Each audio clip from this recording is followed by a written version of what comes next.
হাসরের মাঠে স্ত্রীকে জিজ্ঞেস করা হবে তোমার স্বামী কেমন ছিল। আর এই একটি কথার কারণে অধিকাংশ স্বামীরা জাহান্নামী হয়ে যাবে।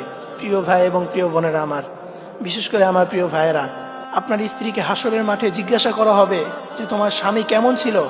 আপনার স্ত্রী যদি আপনার ব্যাপারে ভালো সার্টিফিকেট না দিতে পারে, আপনার স্ত্রী যদি বলে যে আমার স্বামী আমার উপর নির্যাতন করত, আমার উপর জুলুম করত, আমাকে অবহেলা করতো, আমাকে সে ভালোবাসতো না, আমাকে রেখে অন্য নারীর সাথে কথা বলতো, সে পরকীয়া করতো, এই ধরনের কথা যদি আপনার স্ত্রী কিয়ামতের ময়দানে বলে, তাহলে মনে রাখবেন আপনার জন্য কিন্তু জান্নাত হারাম হয়ে যাবে, জাহান্নাম আপনার জন্য ওয়াজিব হয়ে যাবে। এই জন্য প্রিয় ভাইয়েরা আমার, অবশ্যই কথাগুলো মনোযোগ দিয়ে শুনবেন। কখনোই স্ত্রীর সাথে খারাপ আচরণ করবেন না, স্ত্রীর সাথে কখনোই আপনি নির্যাতন করবেন না, তাহলে কিন্তু আপনি জাহান্নামী হয়ে যাবেন। আল্লাহর কাঠগড়ায় আপনাকে দাঁড়াতে হবে, আপনাকে জবাবদিহিতা করতে হবে।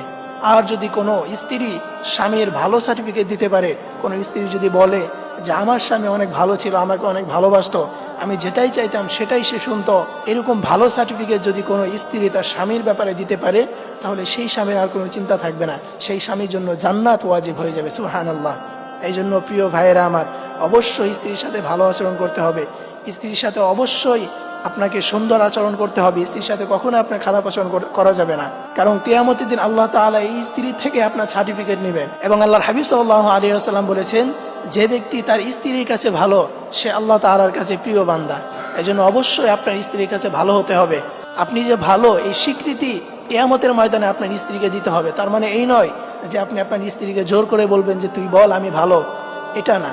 আপনার স্ত্রী যদি মন থেকেই বলে, মন থেকেই যদি আপনার প্রতি ভালো এই সার্টিফিকেট সে মন থেকেই দেয়, তাহলে আপনি আল্লাহ তাআলার কাছে প্রিয় হতে পারবেন। আল্লাহ তাআলা কিন্তু মনের খবর জানেন।